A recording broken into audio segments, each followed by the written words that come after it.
están? Muy buen día, bienvenidos a Temas de Familia, 10:30 de la mañana.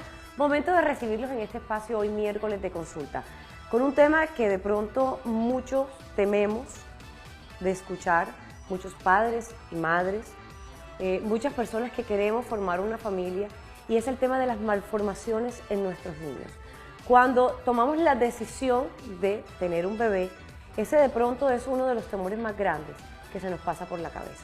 Pues hoy tenemos como invitado a un especialista en este tema que va precisamente a quitarnos todas esas dudas que tenemos, todas esas inquietudes que se nos pasan por la cabeza, y va a abrirnos un poquito más el abanico de posibilidades que hay cuando este tipo de situaciones nos pasan en nuestra vida. Invitamos y le damos la bienvenida al doctor Nicolás Castillo Donado, especialista precisamente en medicina materno-fetal. ¿Cómo está? Bienvenido, doctor. Bien, gracias. Ante todo, pues, gracias por la invitación.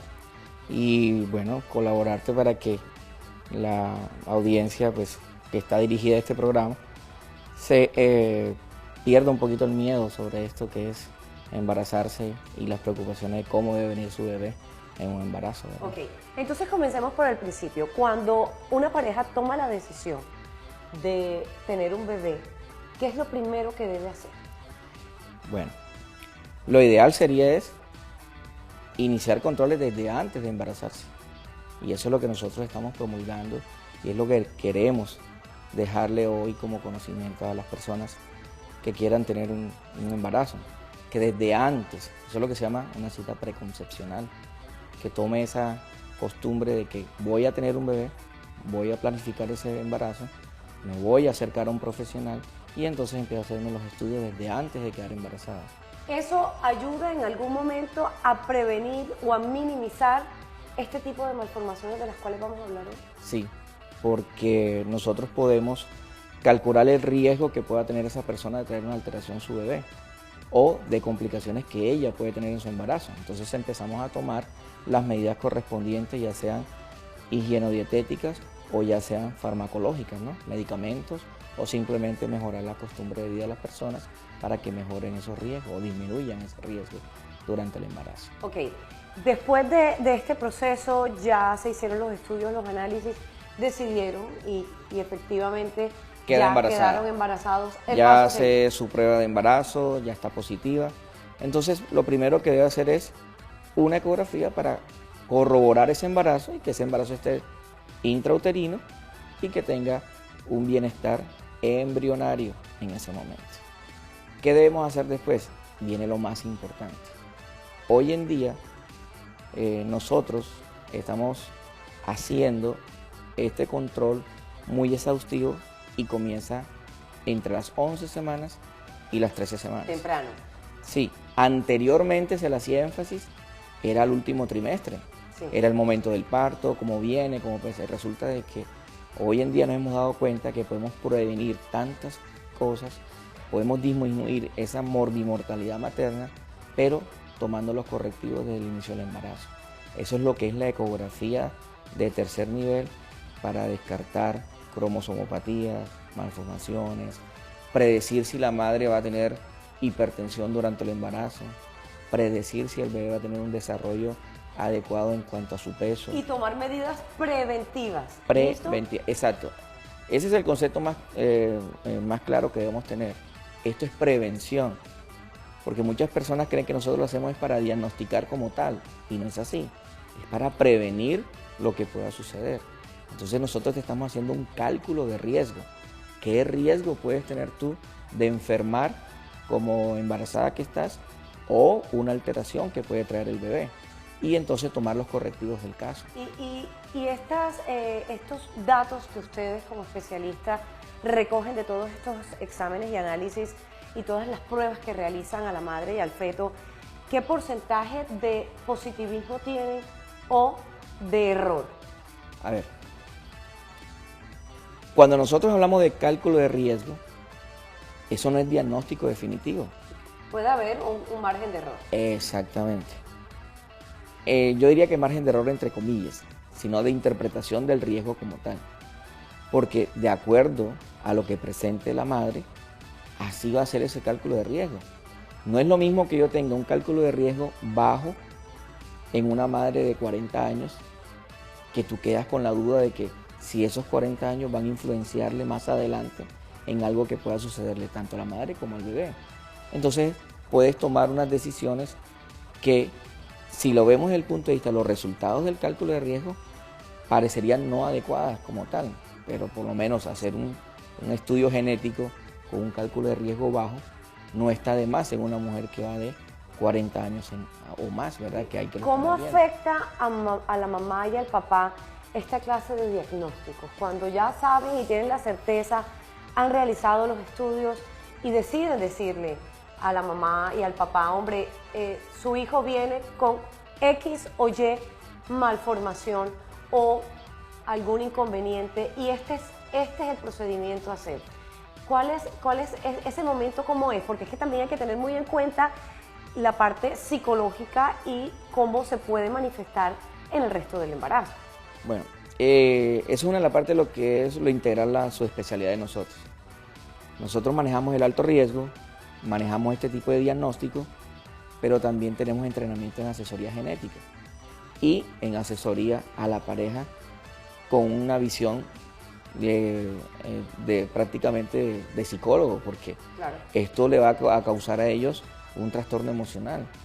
Pero si usted tiene en cuenta, no es lo mismo darle un diagnóstico cuando la madre ya tiene 25 semanas de embarazo, que está en el segundo trimestre, que ya está emocionada con su embarazo, que ya hay un vínculo emocional entre madre y feto, a decírselo cuando tienes 11 o 13 semanas o 15 semanas que está en el primer trimestre.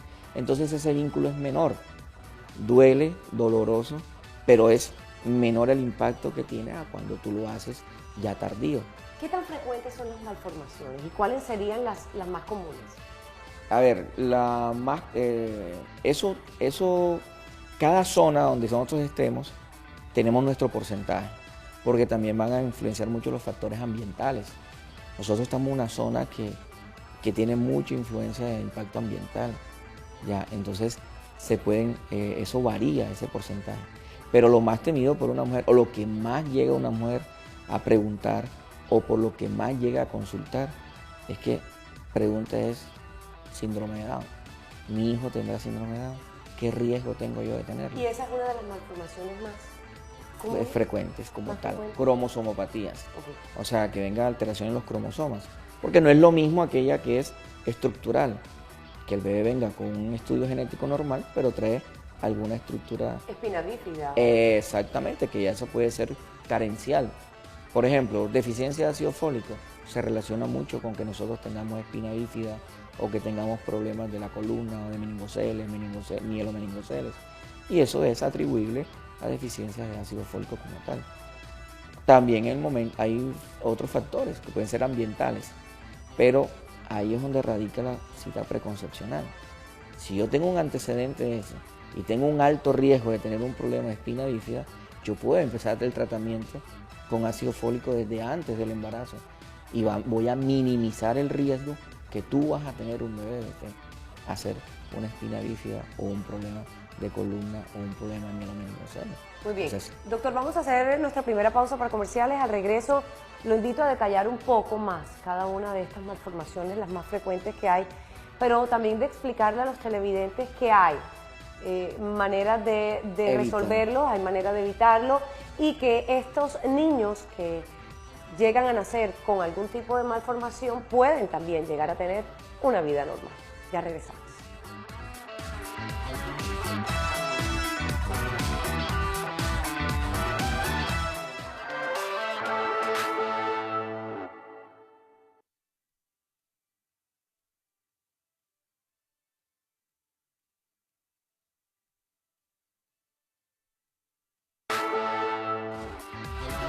De regreso en temas de familia, recordándoles que hoy estamos hablando con el doctor Nicolás Castillo Donado, especialista en medicina materno-fetal, quien nos está acompañando hoy por el tema de las malformaciones en nuestros hijos. En el primer segmento pues dimos una explicación, sobre todo preventiva, incentivándolos a ustedes a hacerse todos los exámenes, todos los análisis correspondientes, a programar el hecho de buscar un bebé para que esas condiciones sean las más aptas y sus hijos, por supuesto, salgan como todos queremos, lo más sanos posible. pero desafortunadamente sí existe un porcentaje muy determinado de bebés que vienen con algún tipo de malformación. Y yo conversaba con el doctor Nicolás en esta pausa comercial y le preguntaba cuáles serían esos grupos y cómo se pueden dividir las malformaciones.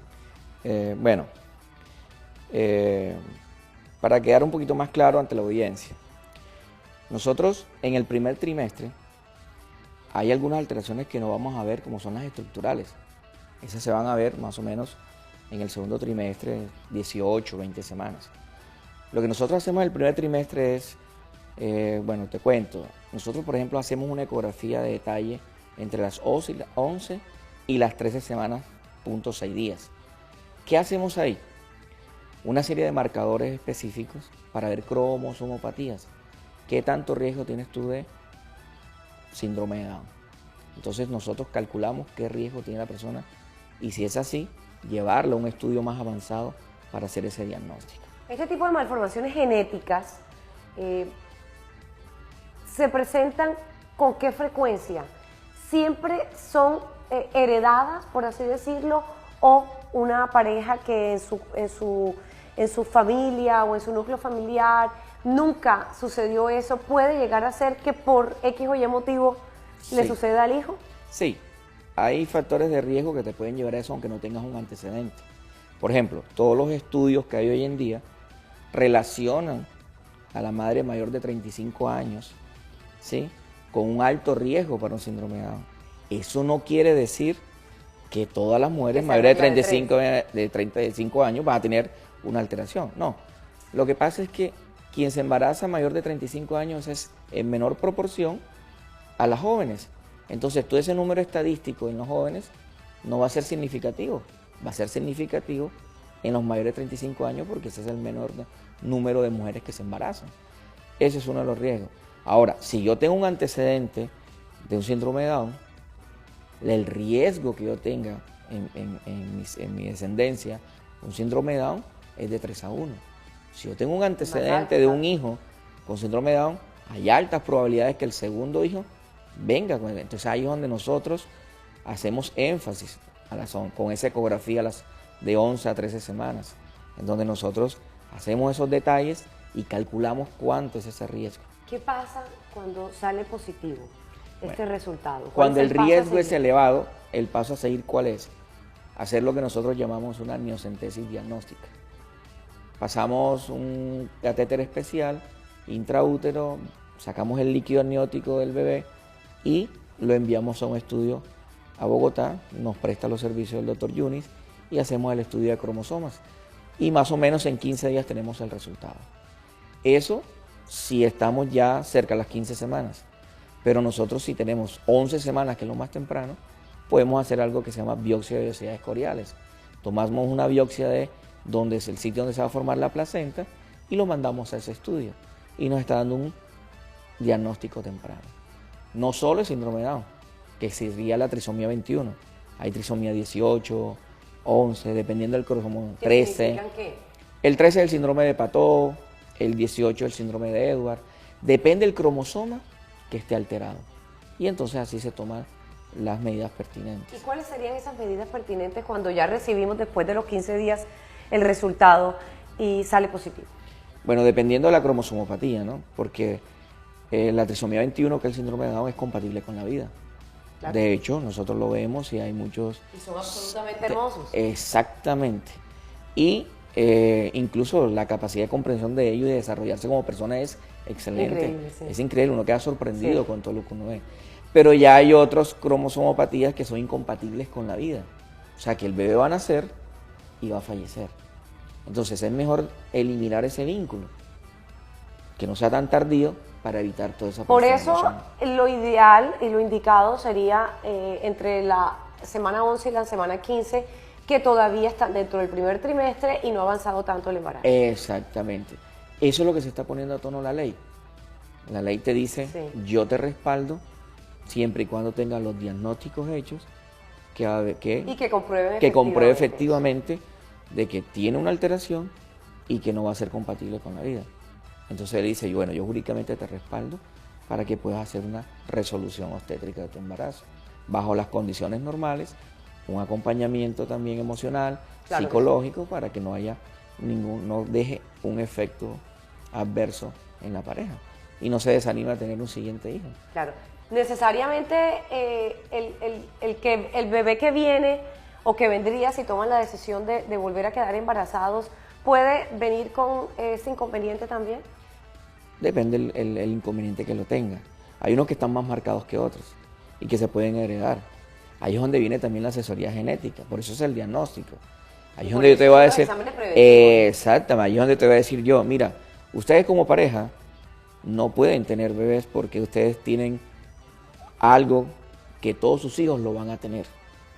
Ahí es donde viene lo nuevo que hay en los embarazos in vitro, selección ya de óvulos, espermas adecuados para que usted tenga un embarazo. La medicina ha avanzado muchísimo. Exactamente, entonces evitar eso. Porque es que no solo tampoco es alteración del bebé como tal, sino es calidad de vida también del bebé. Porque la familia, el entorno familiar se ve afectado también. Atender a un bebé que de pronto tenga unas limitaciones es muy difícil. Hablemos ahora de la parte estructural. Cuando los bebés vienen con alguna malformación, y tengo aquí diferentes grupos, por ejemplo, dentro de nuestra investigación, donde hablamos del primer grupo, por ejemplo, malformaciones más comunes que serían las que afectan las extremidades, los brazos, las piernas o los dedos de los bebés. Claro, nosotros hacemos ecografías 3D, ecografías 4D, que son en 3 dimensiones, 4 dimensiones, hacemos planos, y entonces nos permite identificar casi que en una condición real lo que está sucediendo dentro y la apariencia externa del feto. Y podemos identificar sus manos, el número de dedos, la parte facial, lo que es los labios leporinos, lo que es el ángulo nasal. Pero todo eso es, entre las 18 y 22 semanas ya lo podemos hacer. Que estamos hablando que ya pasamos al segundo trimestre. Exactamente, porque es que ya ahí no hay problemas tanto de cromosomopatía, sino ya estructurales del bebé como tal. O sea, que va a ser un niño genéticamente normal, cromosómicamente normal, intelectualmente normal, pero va a traer de pronto una alteración externa, física. Ya. Ok, hablemos del segundo grupo que tengo también aquí dentro de nuestra investigación, que serían las anomalías cardíacas, que son muy frecuentes hoy en día. Vemos que muchos niños escuchamos, pues, sin tener conocimiento dentro del ambiente médico, soplos en el corazón o orificios en el corazón. ¿Qué determina esto? A ver, ¿qué es lo importante de eso? Si un bebé nace con una cardiopatía, el pronóstico de que él sobreviva o se le pueda corregir depende de si yo hice el diagnóstico intraútero. No es lo mismo que el bebé nace, empieza a tener una sintomatología y tardíamente es que yo me estoy dando cuenta de que tiene una cardiopatía. Nosotros cuando hacemos la ecografía de 11 a 13 semanas, también hay otro parámetro que medimos, se llama regurgitación tricuspidia. Eso nos da el pronóstico de si el bebé puede traer una cardiopatía congénita o no. Podemos hacer incluso hasta un ecocardiograma fetal entre 11 a 13 semanas. Y que es temprano todavía. Súper temprano. Claro. Y hacemos un control a las 15 semanas, 16, y podemos diagnosticar esta cardiopatía. Es más, perdona que lo interrumpa porque además es muy lindo, cuando uno está embarazado, uno lo primero que escucha realmente cuando le hacen una ecografía son los latidos del corazón. Claro. ¿De qué ayuda eso? El cardiólogo, el cirujano cardiovascular pediátrico, ya sabe que ese bebé trae esa alteración. Ya va a ser la logística. El bebé nació, y ese es el bebé que nosotros lo vamos a hallar inmediatamente en la unidad de cuidados intensivos. Ese es un bebé que a la semana, si hay que corregirlo quirúrgicamente, ya está corregido. Entonces su porcentaje de supervivencia va a ser más elevado. Entonces, ya tú sabes que viene con ese diagnóstico y haces todo el andamiaje. ¿Quiénes son los que tienen este riesgo?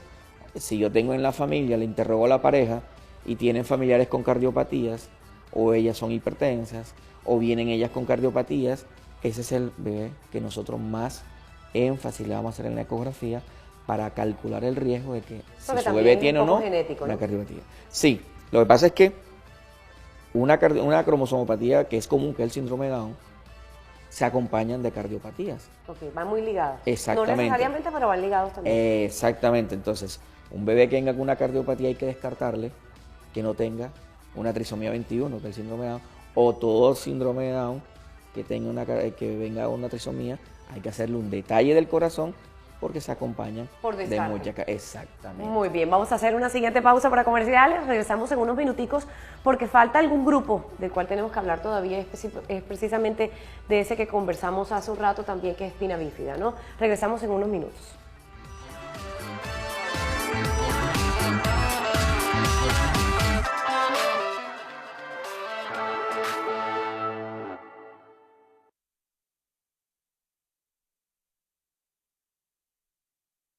De regreso nuevamente en temas de familia con ustedes, hablando hoy sobre las malformaciones que pueden llegar a tener nuestros hijos, pero todas tienen solución, todas tienen algún tratamiento y lo más importante es buscarle calidad de vida a aquellos niños que ya nacen con alguna de las malformaciones que hemos comentado con el doctor Nicolás hoy en temas de familia. Nos quedaba hablar, y tenemos pocos minutos, doctor, sobre la espina bífida, que pienso que es muy común, y usted me corroboraba eso precisamente ahora en la pausa. Sí, en Colombia pues hay altos porcentajes de espina bífida. ¿Por qué se presenta tanto? Bueno, las causas más frecuentes, carenciales, falta de ácido fólico, que puede producir alteraciones a nivel estructural, ambientales, que pueden ser los insecticidas, pesticidas, en esas zonas, por ejemplo, como en el Pacífico, donde están los del azúcar, los ingenios azucareros, hubo un auge, un aumento de esta porcentaje de espina bífida por los químicos que se usaban. Y la otra puede ser, sí, más que todo carenciales en nuestra zona. Pero lo importante es que podemos hacer el diagnóstico. Con los equipos hoy avanzados que nosotros poseemos en la institución, podemos diagnosticar esta espina bífida y se puede corregir. Hoy en día hay cirugía fetal intraútero para esto. Ya se están diseñando programas en donde usted intraútero coloca un parche específico para esa zona y le va a corregir el problema. O en su defecto, ya tenemos el diagnóstico y cuando nace lo vamos a corregir. Hay ya terapias avanzadas y a corto plazo, a un año, hay buenas respuestas de lo que es la cirugía, la terapia física, y tenemos un bebé que nace y nos va a expliquemos un poquito qué es espina bífida. Bueno, la bífida, división que tiene. La división que hay, para hacerlo un poco más claro, coloquial, entendible, coloquial para todos. Sí, es la división que se pueda presentar a nivel de alguna vértebra o en una zona de un número de espacios a nivel de la columna vertebral. Entonces podemos tenerla cerrada o puede ser abierta. Sí. Cuando hay abierta es lo que va a suceder, lo que se conoce como meningocele o mielomeningocele. Pero estas correcciones las podemos hacer. Eso yo pienso que es una de las finalidades que nosotros queríamos hoy y por eso lo invitamos también.